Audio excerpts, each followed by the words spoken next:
जो आज तक इस थाने के इंचार्ज बनकर बैठे हैं, इनको बड़े अधिकारियों के द्वारा क्यों नहीं हटाया गया? तुरंत इनको हटाया, इनके ऊपर जो जांच अधिकारी को तुरंत बैठाया जाए, जिससे हम लोगों को न्याय तुरंत मिल सके। मैं माननीय विधायक जी की ओर से कहना चाहूंगा, हर कोई यहाँ का सामाजिक जिम्मेदारी निर्वहन करने वाले हमारे जनप्रतिनिधि है, अपने स्तर से जरूर लगे होंगे।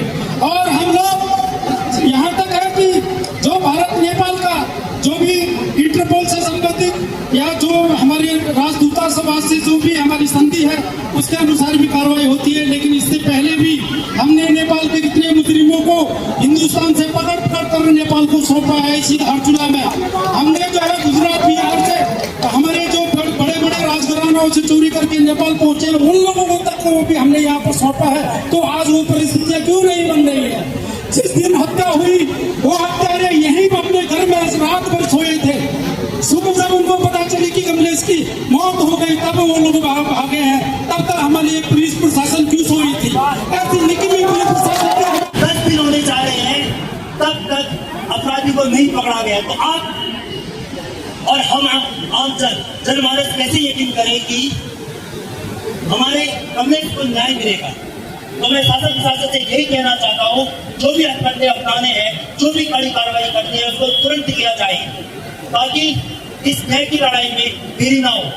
अगर यही देरी आगे तक बढ़ती जाएगी तो हमारी उम्मीदें आक्रोश की भावनाओं में गड़बड़ होंगी, और जिसका पूरी जिम्मेदारी शासन प्रशासन की रहेगी। धन्यवाद। दुख का विषय है, इस सीमांत क्षेत्र में इस प्रकार की घटनाएं घटी, और विगत वर्षों में भी इस प्रकार की घटनाएं देखने को मिली। 7 तारीख को कमलेश की हत्या हुई, और 1 बजे रात हमने थाना सीओ साहब को फोन किया था। हमने बोला कि आप नेपाल के पुल और ऊपर के जितने भी पुल आप सब बंद करिए। और मैं समझता हूँ कि आजकल नदी का जलस्तर बढ़ा हुआ है, और वह किसी न किसी पुल के रास्ते ही नेपाल गए होंगे। और मैं कई बार हमने शासन प्रशासन से सवाल किया, भाई आप कातिलों का पता लगाइए, लेकिन जवाब मिला 2 कातिल एक साथ हैं, नेपाल में हैं, एक का पता नहीं है। लेकिन आप कैसे कह सकते कि नेपाल में है? हो सके यहीं भी छिपे हो सकते हैं। अगर आपने नेपाल में है इसकी पुष्टि कर ली है, तो आप बताइए, अगर पुलिस ड्रेस में नहीं जा सकती है तो हमारे पब्लिक है नेपाल से पकड़ के पिलाएंगे। और मैं एक सवाल ये पूछना चाहता हूँ कि हत्या के लगभग 10 दिन हो गए हैं, और 10 दिन तक हमारे शासन प्रशासन ने यहाँ से क्या रिपोर्ट भेजी? क्या एसपी को, डीएम को यहाँ से कोई प्रस्ताव, कोई रिपोर्ट गया कि इस प्रकार की हत्या हो गई है और पहले भी हुई है, और मुलजिम उड़कर सीधा नेपाल चला जाता है, स्वतंत्र घूम रहा है, और पुलिस का एक ही जवाब है कि हम नेपाल नहीं जा सकते। इसके लिए कोई कार्रवाई नहीं है। क्या अंतर्राष्ट्रीय स्तर पर नेपाल भारत का कोई ऐसा समझौता नहीं है? अगर नहीं है तो भारत सरकार नेपाल सरकार को बनाना पड़ेगा। ये अंतिम ऐसा घटना होगा, इसके बाद से पुलिस को यह नहीं कहना पड़ेगा कि हम नेपाल नहीं जा सकते हैं। इंटरपोल की मदद लिया जाना चाहिए यहाँ पर, और इस स्तर पर कार्रवाई होनी चाहिए। आज तक मैं ये नहीं समझता हूँ कि यहाँ से कोई इस प्रकार का पत्राचार उत्तराखंड शासन को भेजिए। आप उत्तराखंड शासन भारत सरकार को भेजेगी, और भारत सरकार से उसको पकड़ने की कार्रवाई होगी। इसमें कोई सोच नहीं रहा है। एक ही जवाब आता है कि भाई नेपाल में हम नहीं कर सकते। अरे आप नहीं कर सकते हो, नेपाल में है, कैसे बोल रहे हो? आप पुष्टि बताइए कि नेपाल में इस जगह में है, या यहाँ पे 2 का पता लग गया, एक का पता नहीं है, तो वो एक आदमी का है।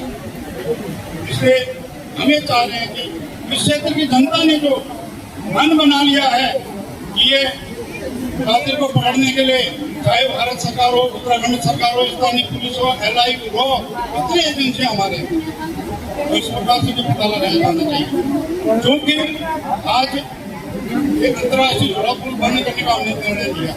कई वक्ताओं ने कहा कि नेपाल के लोग यहाँ पे आते हैं, नेपाल के लोग भी सहयोग करने को तैयार है, लेकिन उनका एक्चुअली पता नहीं चल पाता। और जो हमारा स्थानीय प्रशासन है यहाँ पर, इनके द्वारा भी यहाँ के क्षेत्र के जो जनप्रतिनिधि हैं सरकार की विस्तृत व्यापक बैठक बुलाया जाना चाहिए था कि भाई किस प्रकार से इन कानूनों को पकड़ने में क्षेत्र की जनता मदद करेगी और क्षेत्र की जनता का क्या सहयोग रहेगा। आप लोगों ने भी हमसे इस प्रकार विचार करना चाहिए था, क्योंकि वक्ता बहुत है और आगे भी लड़ाई होनी है। और हम समझते हैं कि अगर एक आदमी नहीं पड़े जाते हैं, इससे भी ठोस कार्रवाई हम करेंगे, जन आंदोलन करेंगे। और अगर हमारा एक हत्यारा हम नहीं पकड़ पाते हैं तो हमारा भी इस क्षेत्र में या सीमांत क्षेत्र में जो हम भी कार्रवाई हैं, फिर हम भी उसमें सरकार को बताएंगे कि भाई अगर आप हमारी कोई रक्षा या हमारे आदमी को नहीं पकड़ पा रहे हैं तो हम भी भविष्य में आपका कोई समर्थन नहीं करेंगे, नहीं होगी। आने वाले समय में ऐसा सिस्टम चलेगा, यहाँ हत्या करेंगे नेपाल आएंगे, नेपाल हत्या करेंगे इंडिया आएंगे, तो ये कहाँ का सिस्टम है। और हम बोलते हैं भारत नेपाल राष्ट्र देश, किस बात का भारत नेपाल राष्ट्र देश। आज मेरे बड़े भाई वर्धन तालुक पर उसके परिवार में भूखा खड़ी नहीं फूटा, सारा परिवार में भूखा खड़ी फूटा है। तो मैं इस मंच के माध्यम से कहना चाहता हूँ, टेक्निकल जमाना है, हमको जवाब देना होगा, अन्यथा ये रूप ये आंदोलन बहुत बड़ा हो जाएगा, जिसमें थाना क्या जिला प्रशासन को भी हिलना पड़ेगा। धन्यवाद। वर्मा समाज के खेला युवा मंगल दल के अध्यक्ष महेश वर्मा जी संक्षिप्त में 2 शब्द बोलेंगे। फांसी दो, फांसी दो, फांसी दो, फांसी दो, फांसी दो।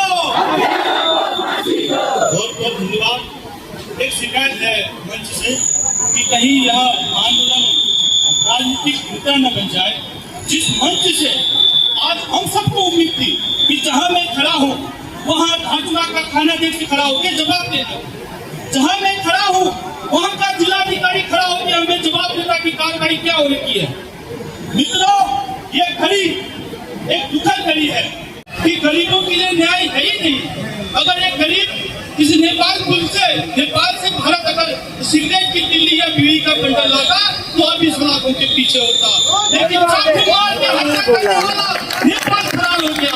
तो मैं यहाँ की प्रशासन से निवेदन करता हूँ, पुलिस प्रशासन से निवेदन करता हूँ कि आप संसद की कानून धारा 1962 लागू कीजिए और हत्यारोपियों के ऊपर धारा 2C, धारा 24, धारा 31 और धारा 29 लगाइए और पकड़ के सलाखों के पीछे लगाइए। अगर ऐसा नहीं हो सकता है, जहाँ पे आपको दिखता है उनका इनकाउंटर करके उनको मार गिराइए और पूरे धारा की यही न्याय होगा। जय हिंद, जय भारत, जय हथुआ। समय का मैं बहुत बहुत धन्यवाद।